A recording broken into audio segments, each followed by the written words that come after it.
I hate my special needs sister and I'm done hiding it. When my younger sister was born, she almost died from hypoxia. She suffered severe brain damage to the point where doctors doubted she would survive. She has survived and she's 16 years old now. However, she is about as close to brain dead as a living person can get. She can't move, she can't communicate, she can't eat or drink on her own. She has no control over her bowels, so she has to wear diapers. She will never get better and she will never live a normal life. Despite that, my mother has ruined our family, hoping she will have a miracle and recover. My mother has spent hundreds of thousands of dollars on my sister, everything from wheelchairs to doctor visits. We had to live in a one-bedroom apartment for 11 years because my mother spent all of the money she made on my sister. Nothing she bought made any difference. She will always be a drooling mess. Since my mother believes she will get better, she made me treat her like she was a real sister. I lost all of my friends growing up because my mom made me take her everywhere I went. If I told my mom I was going to the park, she would say, "Oh, a park? That sounds like something Jess would like. Take her with you." Not once did she stop to think about how absurd she sounded talking to her. One time, my mom took her to a movie theater.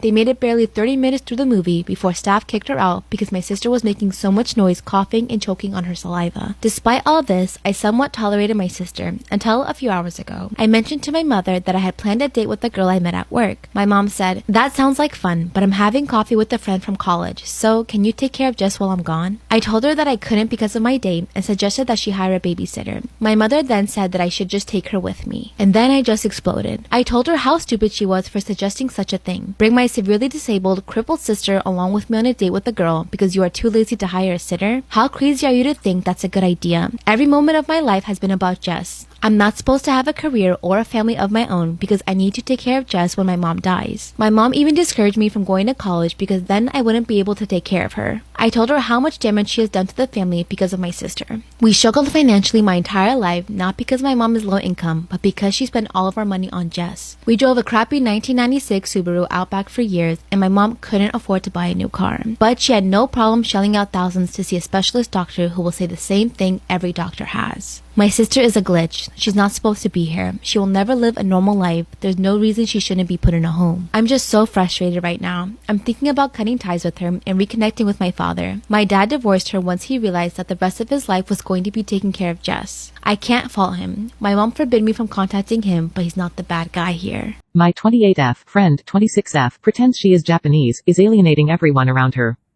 Hello all and happy holidays. My friend Kara has been obsessed with Japan and Japanese culture since we were in high school. She used to buy loads of candy from the local Asian corner stores and would watch lots of anime. Our friend group was very diverse and so no one thought too much of it. I just thought of it as a typical teenage phase like being emo or goth. As we got older, however, Kara's behavior changed dramatically. She began to hang out with completely different people and reinvented herself to them. She started to tell people she was half Japanese and that her real dad lived in Japan.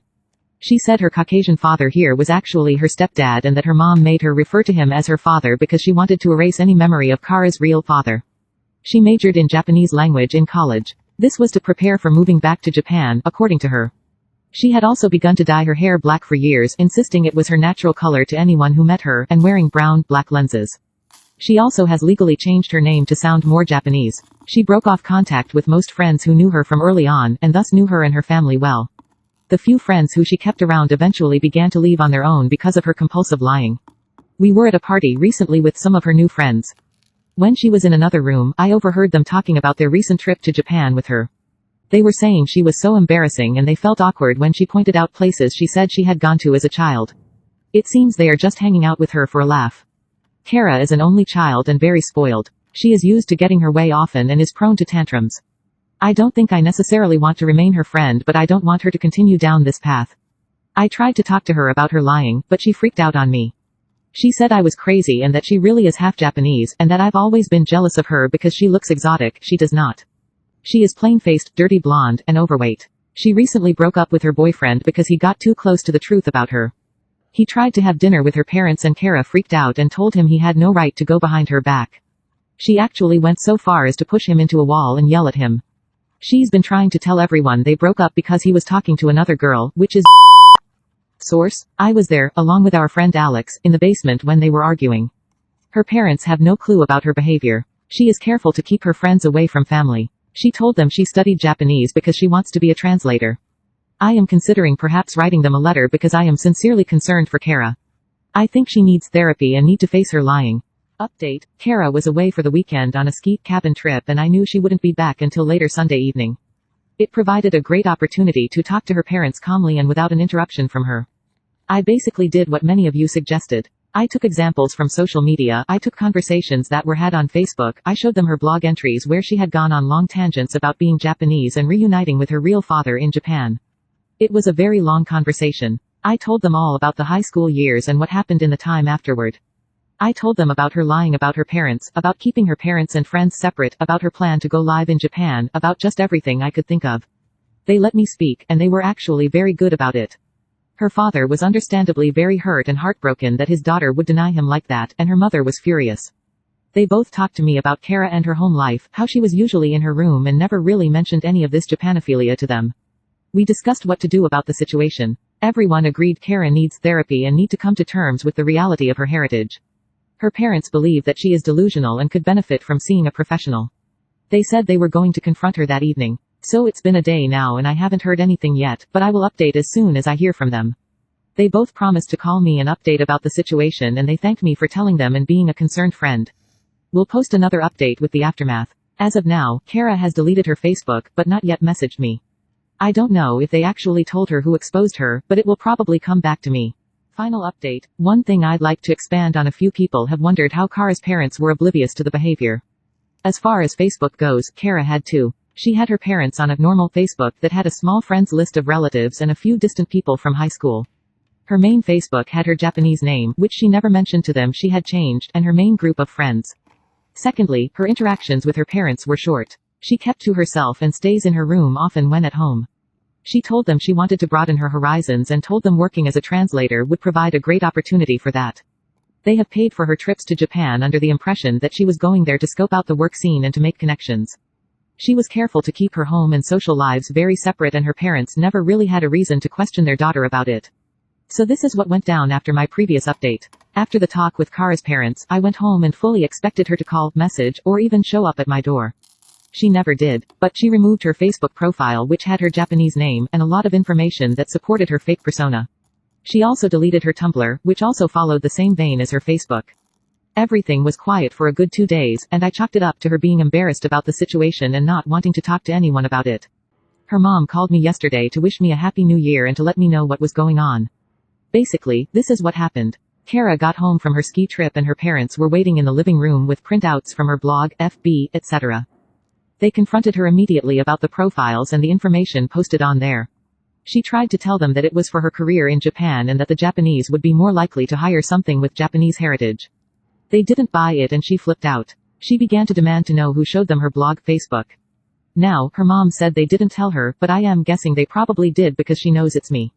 It's okay, I sort of expected them to tell her since they are her parents. Anyway, she had begun to cry by this point and it was hard to get any answers out of her.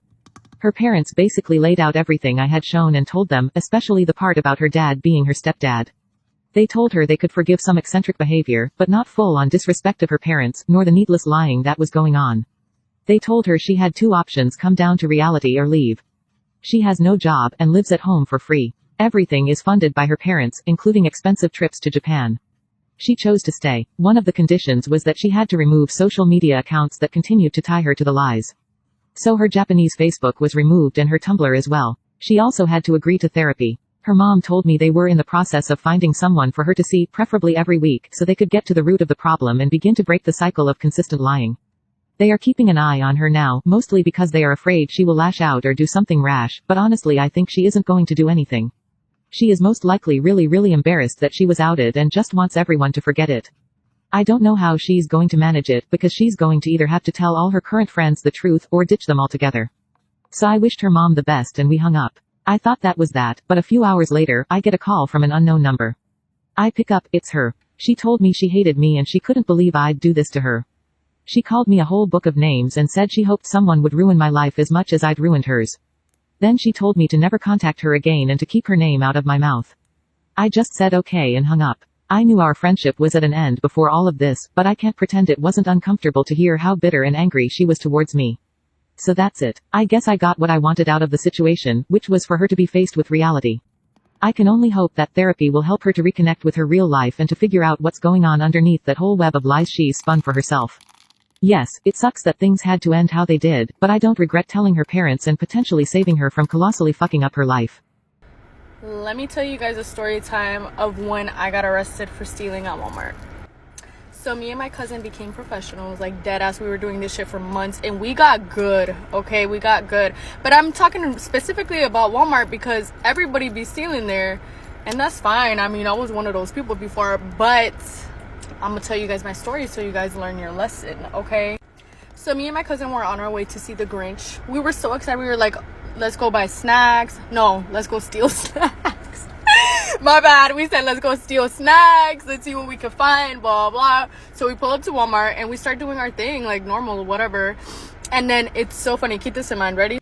Me and my cousin are about to go watch the Grinch and we see these Grinch light up Christmas sweaters and we're like, bro, let's take this shit, like blah blah. It's not that we were broke. I mean, we kind of were, but it was fun. It became addicting at one point. It was like a habit. It was like really bad. Like we needed help. Like good thing we got caught, right? So then we were like, all right, let's steal this shit. So I had put it on top of my clothes and I had a hoodie on and I put the hoodie on top, right? Keep this in mind, whatever, blah blah. And then towards the end, usually when we would check out, we would buy like one item to not look suspicious. So my cousin was buying the item and I was walking out of Walmart. You know, I said, okay, let's go. The huge. We're good. We're good. Hell no, we not good. Tell me how. I'm literally out the fucking door. No joke. Out the door. And I look to my right. I see a lot of commotion going on. And I'm like, and I see a bunch of cops like running and I'm like, I was in denial. I was like, nah, that ain't for me. Hell nah. So what did I do? I fucking kept walking. Deadass. I kept walking. I said, right? Guys, out of nowhere, they slammed my ass. Got my ass in front of everybody at the entrance of Walmart. They slammed my ass, got me in handcuffs, reading me my rights, and I'm in shock and I'm like, ain't no fucking way this is real life, right? Next thing you know, I'm in handcuffs. And I'm in a cop car and I'm like, what the fuck and I'm like, oh my god, my cousin. And they're like, where's your friend? I'm a real ass bitch. I was not about to throw my cousin under the bus. I was gonna take the blame. And I was like, I was by myself. And they're like, nah, we had cameras. And I was like, fuck, they're gonna catch her. And I see this bitch. I'm in the cop car and the cop car's parked right in front of Walmart. And I was like, oh, she's next. So anyway, I'm sitting in the cop car and I'm like, oh shit, they about to catch my cousin for real. And I'm literally just sitting there like freaking out. And then I just see my cousin walk out. Her happy ass, she had her back, she said. And then the cops literally got her bitch ass right. I'm literally watching her and I'm like low-key laughing inside, but like low-key scared. I was like, oh shit, they got my dog. Like, are you kidding me? And she just accepted it. She was like, okay, like whatever, right? So then they've separated us in the cop cars, whatever. And then they're like, oh, is this your first time doing this? And I was like, yeah, it is my first time. And they're like, there's no way that it's your first time and you're stealing this much. And I'm like, nah, it is, you know, gotta. So whatever. And they're like, okay, before anything, do you have anything else on you that you took? And I was like, guys, remember about that Christmas sweater I told you about? I said, yeah, I do, officer. I do. I'm not even gonna lie to you. You guys already caught me. I do. And he was like, okay, what do you have? And I was like, I said, this is what I have. And I took off my sweater. It was a lot of cops there. They all burst out laughing their asses off. And me in the moment, like, I'm pissed. I'm so mad. I'm like, I know they didn't catch my ass and they're laughing at my ass right now, but like obviously talking about it right now, and when I tell people, like, that shit is funny as fuck, right? So they're laughing their asses off and they're like, okay, oh, you want to do that? All right, come outside the car. And I was like, okay. And they're like, but leave the sweater on. I said, what you mean leave the sweater on? I'm not joking, guys. My cousin was literally watching everything as it happened. They made me get out the cop car. They made me take off my regular hoodie and I had the Christmas. They said, turn on the lights. I said, please, officer, don't make me turn on the lights. Take me to jail. I don't give a fuck. This is so embarrassing. And they made me turn on the lights. And I turned on the lights. All the cops literally come behind me and they're like, all right, somebody take a pic. Y'all, they took a family portrait pic with me. That was their fucking Christmas card, I bet. Because I was baffled. I was like, in the moment, I was pissed. I was like, I wish, officer, if you seen this, let me see the pic, please. That shit is so funny. I was so mad. I was just like, I wasn't even smiling. I was like, And I was so pissed, right? Because I was like, these bitches are bullying me for real. But that shit is so funny, right? I'm in disbelief. Like, I can't believe they did that to me. But that shit's funny as fuck, right? And then after that, they let me go, whatever, blah, blah. Tell me how, y'all. They let me go because I have identification on me. And, like, they're like, okay, here's your court date, blah, blah. They took my cousin to jail. And we had to bail her out. That's it. The end. It was only for 1 day, but... When I was 9, my parents read my secret diary and punished me for what I've written inside. Now they're asking me why I'm being lazy and not keeping a journal anymore. When I was little, I used to write and draw in my diary almost every single day. And when I became 9 years old, a family friend from Germany gave me a beautiful diary with a lock on it, knowing that I like keeping a diary. The diary came with 2 keys for the lock. After the kind lady who gave me the diary left, my parents demanded that I surrender one of the 2 keys to them. I refused. A few days later, one of the 2 keys disappeared. When I asked my parents about it, they became mad at me for suspecting them. They told me I must have been careless. For the following weeks, I wrote my honest thoughts in the diary, sometimes complaining about my parents. Every time I finished writing, I carefully locked my diary. In the meantime, I also searched everywhere for the missing key, but couldn't find it. One day, I came home after school and found my diary wide open on my desk. On every single used page of the diary, I found that my mom corrected my grammar and writing style in red pen. Also in a red pen and tiny handwriting, my mom disapproved of what I wrote about my parents, and she wrote long commentaries about why I'm wrong. As I was flipping through the pages and feeling shocked, my parents told me to come out of my room, because they have something important to talk about. That night I got a beating from my dad. My parents said I left my diary open so they got to see what I wrote down. They said they were disappointed. I cried and promised them that I will never write anything bad about them. We came to some sort of an agreement. I will continue to write diaries every day, but at the end of each day, I should bring my diary to be inspected by my mother so that she can check up on my grammar. They threw away my lock and its key, saying it's wrong to hide things away from people who truly care about me. From that day, I started to become extremely conscious about what I write, and started to feel anxiety. Every time I wrote something in my diary, I constantly thought about, what will people think if they read this? Being conscious about the implication of my writing isn't a bad habit, but it made me hide my true thoughts and emotions. And every time I wrote or drew something on a piece of paper, I destroyed it immediately afterwards, because I was scared my mom might see it. A couple of years later, I stopped writing and drawing on diaries. There was just one time, I started writing diaries again, but it didn't last long. One day I came home to find my mom in my room, reading over my diary. I asked her to put it down, and she yelled at me, saying that I shouldn't treat her like a stranger. So I stopped using that diary, and began writing on my laptop. But my parents had the habit of coming into my room without knocking. They still do that now.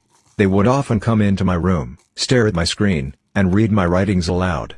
If they find it funny, they would yell at their partner to come inside and take a look, so that they can laugh at it together. So I stopped the activity of journaling and writing entirely.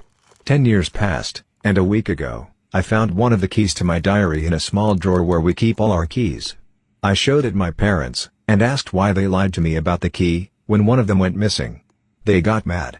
They told me they just found the key recently, and put it in the drawer. I didn't believe them. I also didn't believe them back when they told me that I left my diary open. And yesterday, I was trying to remember something from earlier this year.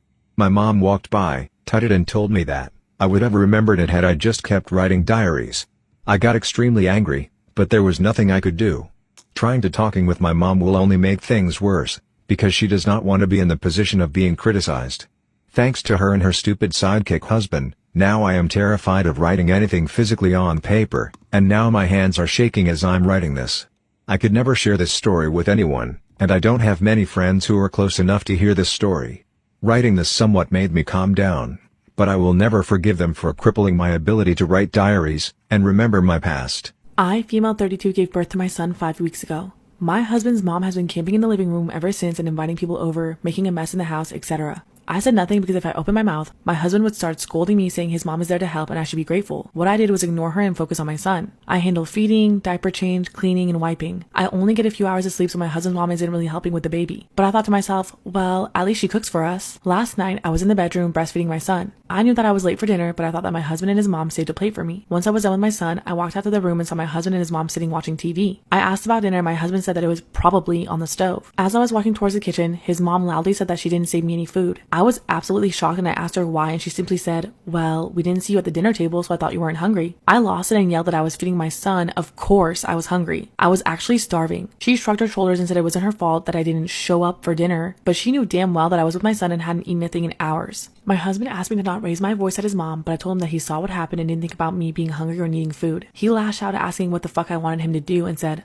I don't know, maybe save some food for me? She defended him, saying it was selfish of me to basically berate him for eating his dinner after working long hours at the department. An argument ensued and I went inside the bedroom, packed a small bag for me and my son, called my brother to come take me to my mom's house, and my husband blew up at me as I was making my way out. We argued at the door and he told me that what I was doing was uncalled for and childish. I told him that I couldn't take his mom anymore. He said I should be ashamed of myself for talking about her like that after she literally put her life on pause so she could help me. My brother came out and I got into the car and left. He got some food for me on the way and I ate like a hungry bear. My husband never stopped calling though. In his last text, he called me nuts and demanded that I return today, but I said that I miss my mom and that I like it here in her clean home with her healthy food and I would like to stay for a while. He's lost it and got his family involved, accusing me of keeping my son away from him and punishing him over food. However, I promise you that he has full access to him but chooses not to come over simply because he hates my mom and refuses to be with her in the same room. Am I in the wrong for taking my newborn son and going to my mom's house because my husband and his mom didn't save me any food for dinner? So my ex-best friend of 8 years was like this, but literally times 1,000. She straight up did not like people giving me compliments, and anytime somebody did, she would like hijack it and turn it into a compliment for herself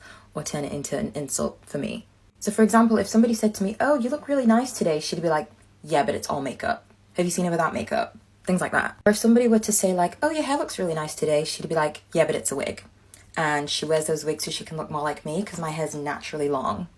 Like, what? So one time I was at her house trying on outfits and I tried on this like cute little shirt.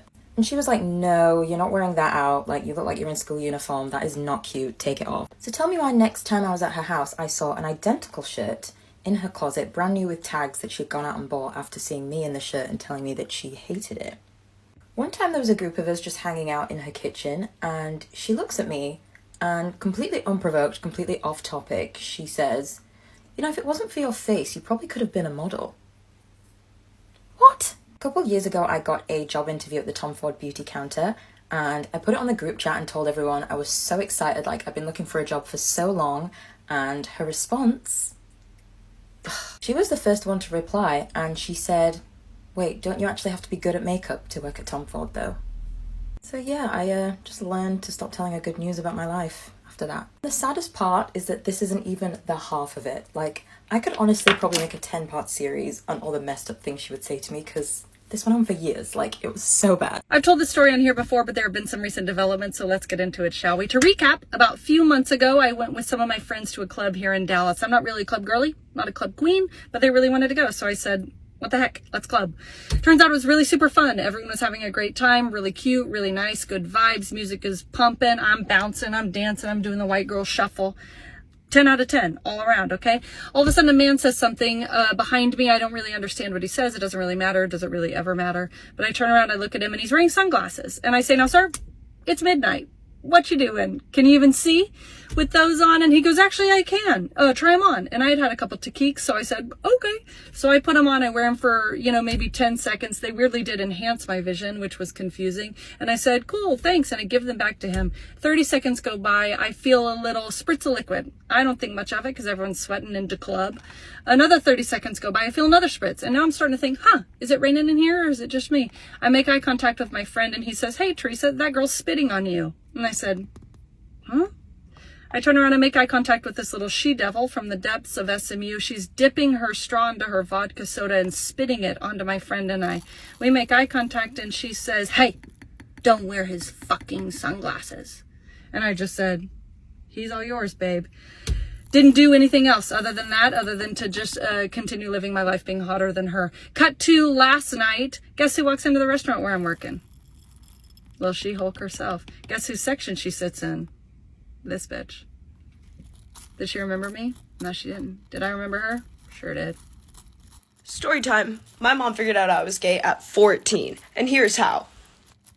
My mom had just picked me up from school. Now, I live pretty far away, so we had a half-hour drive ahead of us. So, of course, we ran through the regular conversation of, how was your day? What'd you get up to? I told her about my math class, told her about gym, and she told me that she went to lunch with one of my friends from school's mom, and that mom had told her some very interesting things. Apparently, my friend's mom was very concerned that her daughter might be a lesbian because she was showing no signs of being interested in boys. Now, I was hysterically laughing in my head because I knew she secretly had a boyfriend. She just didn't want her mom to know because she knew her mom would not let her see him. To figure out if her daughter was a lesbian or not, she had gone on BuzzFeed and found a 10-point article of the signs that your daughter might be gay, and was retelling my mom the 10 signs that she had found online. So my mom's retelling me the story of what they discussed over lunch, and starts retelling the 10 points that the other mom had said. Now, these 10 points were all just lesbian stereotypes. And let me just say, I was the living, breathing embodiment of a lesbian stereotype. Here is a photo of me at 14 years old for context. So some of these points included things like, your child wants to cut her hair short, she doesn't like the color pink, she mostly hangs out with guys, and I'm like sweating bullets as my mom is saying all this because I know I'm queer as hell, and my mom's literally just describing her child sitting next to her. And slowly but surely, as my mom is saying these points, I can tell her, fluctuation in her voice is changing. Because she kind of just goes from, storytelling, this is the first point, this is the second point, to, this is the third point, this is the fourth point, because she starts realizing she's just describing me. By the time we got to, the sixth or seventh point of her retelling this, she starts side-eyeing me, and I start side-eyeing her, and I'm like, oh shit. I think she just Blue's Clued the fuck out of me being a lesbian. I'm shaking at this point because I know I have to tell my mom. I can't, she knows at this point. We both know what's going on here. So I look over and I'm like, Mom, I have to tell you something. And she goes, you're gay. I knew it. And right away she realized that was not the right thing that should have been said in that moment. So she backs up and says, oh, wait, no, sorry, I meant to say, I love and support you, no matter who you are. And we both start laughing, and it actually was the best time ever because it was just this mutual fun moment that we had. And yeah, that's how my mom found out I was gay. Can't sleep, so I tell he's keeping me up at night. So, do you know what's the most awkward experience you can have as a Muslim? Seeing a hijabi without her hijab. Okay, it's not funny. Okay, I'm only laughing because my friend just called me with a funny story, okay? So if you don't know anything about Muslims, hijabi is basically a girl that wears a headscarf. Headscarf means hijab, hijabi. Basically, the girls are allowed to see hijabis without their hijab on, and then drink every time I say, oh, I shouldn't say that. Okay, anyways, in terms of boys, I can see. Okay, woo, it's hot in here, huh? Hell is burning, you know? Recollected myself, do you know what I mean? But anyways, in terms of boys, your brother, your dad, your uncle, and your grandpa could see you without your headscarf on. Otherwise, all boys are off limits, including cousins, blah, blah, blah. Okay, cool. Oh, and your husband. Your husband can obviously see you, anyways. I have a friend, we're gonna call her Yasmin. Yasmin lives in London, she's Arab, but she's a hijabi, right? And she lives in London, and she goes to school there. She got an apartment for herself, and she lives with a white roommate, right? And her roommate is, she's scrumptious. We love her. Do you know what I mean? She tries her best. Do you know what I mean? But she doesn't know shit about Islam. So obviously, lots of awkward moments. You know what I mean? I don't relate on this one personally, but usually, my aunts, they're hijabi, and the second they get home, the first thing they do is take off their hijab. It's taking off your shoes, taking off your bra, same energy. You know what I mean? Just a lot of relief. You know what I mean? So my friend got home after a very long shift, and she took off her hijab because she was just, you know what? It's just me and the girlie. Why would I be alarmed? She walks in, the girlie has a boyfriend. She walks in and she's like, oh no. She runs to her room, right? Closes the door. She's like, oh my God, I'm mortified, right? The problem is the boyfriend's a brown boy. The boyfriend's Muslim too. So obviously, here's the issue, right? If it was a white boy, here, they'd be like, oh, okay, like this girl just walked in and then ran to her room. Weird. But like they wouldn't think anything of it. Honestly, the issue is minimized. You know what I mean? But it's a brown boy. Why am I country? But when it's a brown boy, like it's like, you know, it's they're Muslim, so they there's guilt. You know what I mean? So now like they're guilty, and now they're standing outside of your door and they're knocking on your door, being like, I'm really sorry, I didn't mean to see you like that. Like I had no idea. Like I heard you were a hijabi, and I just wanted to say hi. Like, oh my god, I'm really sorry. I should have announced myself. Blah blah blah blah. And my friend's like calling me on the other door, like being like, Adib, how do I make him go?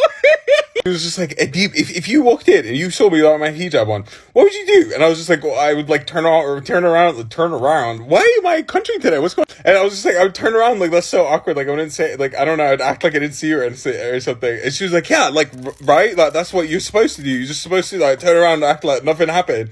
You don't just walk up to my door and fucking knock and just be like, oh, I'm really sorry. What can I get you? Can I buy you a scarf? Buy me a scarf?